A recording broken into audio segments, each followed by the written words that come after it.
fariin caafimaad.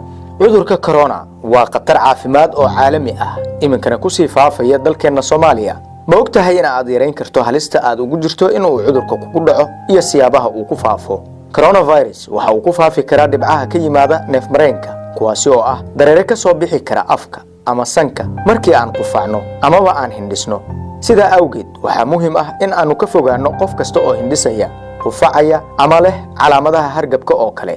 ha gacan qaadin, laabtana ha gelin marka aad qof salaamayso. haddii aad si wanaagsan gacmahaaga ugu dhaqdo biyo iyo saabuun, waxaad joojin kartaa faafidda coronavirus. sida awgeed ku dhaq gacmahaaga saabuun iyo biyo saacadiiba hal mar ama laba mar.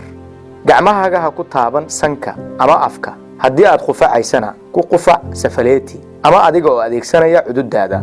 xasuusnow in aad yareyn karto halista lagu kala qaado ama uu ku faafo cudurka coronavirus. mashruucan waxaa maalgeliyay Islamic Relief UK waxaana fuliyay Islamic Relief Somalia.